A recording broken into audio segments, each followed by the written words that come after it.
কোনদিন ইনসাফের বিচার করতে পারে না। কোরআন হাদিস থেকে আলেম ওলামাদের মুখে শুনছি, আল্লাহ তোমার বিচারতের আদালতের আদিল্লাহ হলো সবচেয়ে বড় ইনসাফের বিচার তুমি করবা। ও আল্লাহ, আজকে তোমার কাছে দুনিয়াতে আমি বিচার চাইছি, দুনিয়াতে আমি আল্লাহ বিচার পাই নাই, এখন তোমার আদালতে আমি বান্দার বিরুদ্ধে বিচার চাই। ও আল্লাহ, তুমি আমার ইনসাফের বিচারটা কইরা দাও। করে কাউ সুবহানাল্লাহ।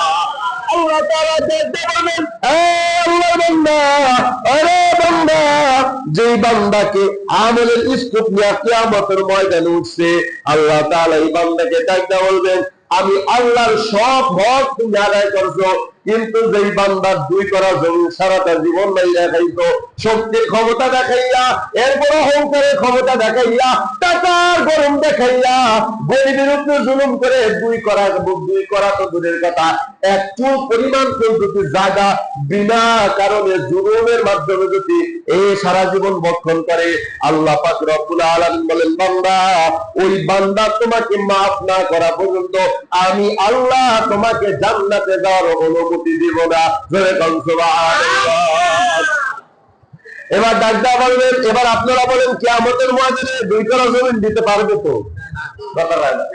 না না, ওখানে তো কোনো জমিনের কারবার হবে না, ওখানে জমিন দেওয়া যাবে না। আল্লাহ তাআলা বলবেন, যাও যাও, আমার বান্দার সাথে একটা ফায়সালা করে আসো। ও আল্লাহ, কি ফায়সালা করবো? এখন তো জমিন দিতে পারবো না। আল্লাহ তাআলা বলেন, দেখো জমিনের বিনিময়ে বান্দা কি চায়। যেই বান্দা মামলা দিছে, ওই বান্দা একটা জাহান্নামী। ওই বান্দা কি? ওই বান্দা হলো জাহান্নামী। ওই বান্দা জাহান্নামী হওয়ার কারণে এখন ওই বান্দা দেখতেছে জায়গা জমিনদার আমাকে দিতে পারবে না, জান্নাতে যাওয়ার জন্য আমার নেক প্রয়োজন।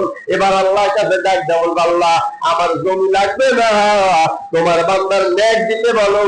যদি তোমার বান্দায় নেক দেয়, আমি আল্লাহ আমি তোমার বান্দাকে মাফ করে দেব। জোরে বলুন সুবহানাল্লাহ। আল্লাহ তাআলা ডাক দেব, বলে, হে বান্দা, বান্দার পাওনা আদায় কর। বান্দা এই জমিনের বিনিময়ে যা চাই তুমি তা দিয়া দাও। এবার ওই বান্দা সাথে সাথে তার জীবনের অর্ধেক নেক দিয়া দিতে হবে। কি দিতে হবে? অর্ধেক নেক দিয়া দিবে।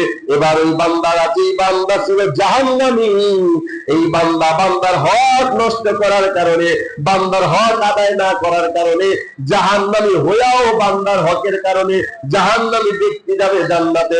জোরে বলুন সুবহানাল্লাহ। জীবনের অর্ধেক নেক কি শেষ, ঠিক না ভাই? ঠিক।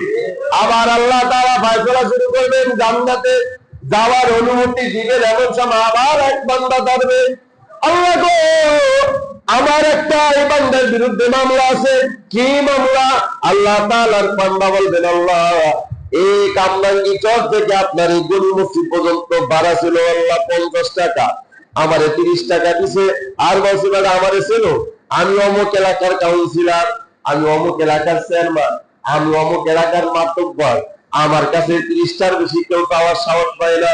তুই চাইছো, দিছে একটা থাপড় লাগাইয়া, টাকা তো দেয় নাই আল্লাহ, উল্টা আমারে সর মারছে, এই 20 টাকা এখন আমার দিতে হবে। বলেন কিয়ামতের ময়দানে টাকা দিতে পারবে না? কথা বলেন না। বান্দা টাকা দিতে পারবে না। আল্লাহ তাআলা বলবেন, যাও যাও, বান্দার সাথে ফয়সালা করে আসো। আল্লাহ তাআলা যখন এই কথা বলবেন, ওই বান্দার কাছে গিয়া বলবেন, ভাই টাকা তো দিতে পারবো না, বলো তুমি কি চাও। এবার ডাইদা বলবে, আমি তো জাহান্নামী হয়ে গেছি, এখন তুমি একটা কাজ করো, তোমার নেক গুলো আমাকে দাও। যদি তোমার নেক দাও, তাহলে আমি তোমাকে 20 টাকা মাফ করবো, কারণ আল্লাহর সামনে কোনো টাকার বাহাদুরি চলে না। ঠিক আছে? আল্লাহর বিচারের সামনে টাকা গরম করে? আল্লাহ তাআলার বিচারের সামনে ক্ষমতা গরম করে না। না, আল্লাহ তাআলা এজন্য বলেন, আমি কিয়ামতের ময়দানে ইনসাফের বিচার প্রতিষ্ঠিত